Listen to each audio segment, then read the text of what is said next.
हमारे सहयोगी मानव भी हमारे साथ जुड़ गए। मानव, कोर्ट में आप इस वक्त मौजूद हैं और क्या अपडेट आपके पास?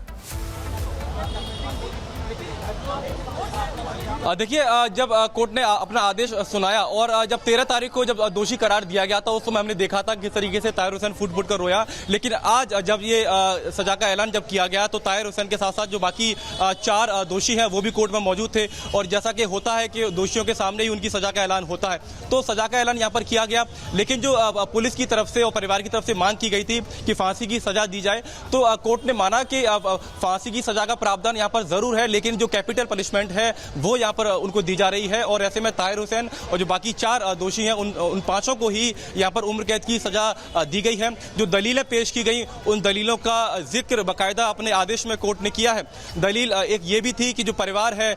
उसके लिए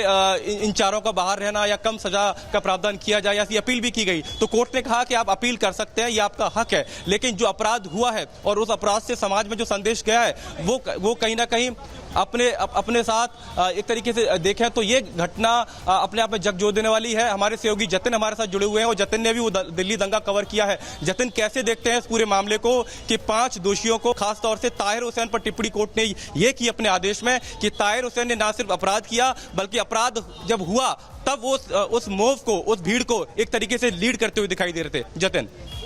ठीक है। बिल्कुल, देखिए मानव, कोर्ट ने ये माना कि ये रेयरेस्ट ऑफ रेयर क्राइम है और इसी को देखते हुए कोर्ट ने उम्र कैद की सजा सुनाई है। हालांकि क्राइम ब्रांच की तरफ से ज्वाइंट सीपी रैंक के अधिकारी कोर्ट रूम के अंदर मौजूद थे और क्राइम ब्रांच की तरफ से साफ तौर पर बोला गया और दिल्ली पुलिस की तरफ से बोला गया कि इस पूरे मामले में मौत की सजा होनी चाहिए। और कोर्ट ने जब अपना जजमेंट सुनाया तो उस जजमेंट में साफ तौर पर बोला कि अंकित की शव को इस तरीके से फेंक दिया गया जैसे किसी जानवर को फेंक दिया गया हो, और जो बॉडी है वो इतनी बुरी हालत में थी और पोस्टमार्टम रिपोर्ट, तमाम जो ऑटोप्सी रिपोर्ट उसमें देखी गई तो काफी ऐसे बॉडी पार्ट्स थे जो पूरे तरीके से जल चुके थे, जिसकी पहचान कर पाना बेहद मुश्किल था। ताहिर हुसैन जब सजा का ऐलान किया गया जाता है, देखिए सिर्फ और सिर्फ हत्या की गई होती तो हम मान लेते कि हत्या के इरादे से ये लोग वहां पर पहुंचे थे, लेकिन जिस निर्ममता के साथ अंकित शर्मा के शव को आप देखिए मारने के बाद शव की शिनाख्ती ना हो पाए, ये भी पूरी कोशिश की गई। तो ये रेयरेस्ट ऑफ रेयर मामला, इसीलिए अब देखिए वक्त लगा, लेकिन कहीं ना कहीं परिवार को थोड़ी संतुष्टि जरूर होगी। हालांकि वो मांग कर रहे थे कि फांसी की सजा हो।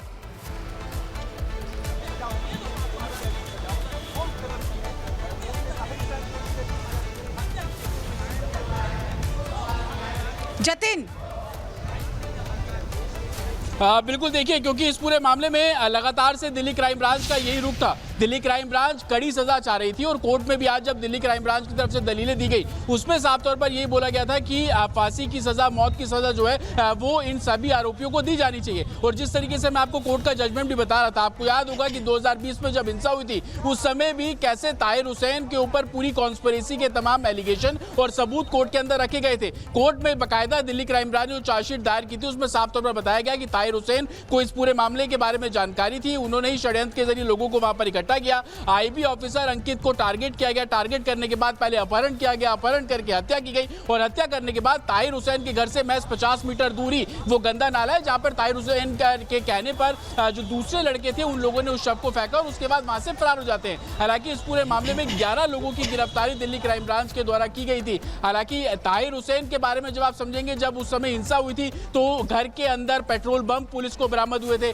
घर के अंदर की तस्वीरें जब देखी गई तो छत के ऊपर से जो तमाम पत्थर है वो रिकवर किए गए थे। तमाम ऐसे वीडियो रिपब्लिक भारत ने भी उस समय दिखाए थे कि कैसे ताहिर हुसैन के घर के ऊपर से जो उपद्रवी थे वो जो पत्थरबाजी करते हुए भी नजर आ रहे थे। लेकिन अगर हम आईबी अफसर के पूरे मर्डर और इस पूरी कॉन्स्पिरेसी के बारे में समझेंगे तो कोर्ट में ट्रायल के दौरान भी ये तमाम फैक्ट जो है वो रखे गए थे, जिसमें साफ तौर पर बताया गया कि जिस दिन आईबी अफसर अंकित की हत्या की गई थी उससे एक दिन पहले ताहिर हुसैन की बैठक जो है एक तरीके से। जतिन, हमारे साथ हरीश खुराना भी जुड़े हुए हैं और हरीश खुराना पूरी दिल्ली को, उसकी सियासत को तो समझते ही हैं, लेकिन जो दिल्ली दंगे हुए थे हरीश जी, मैं मानव बोल रहा हूं और मेरा सवाल आपसे यह है कि इस पूरे जजमेंट को आप कैसे देखते हैं? आईबी के अधिकारी थे अंकित शर्मा और उनकी जिस तरीके से हत्या की गई, आज कोर्ट ने उनके बाकी 4 दोषियों को भी यहां पर उम्र कैद की सजा सुनाई गई है ताहिर हुसैन के साथ साथ।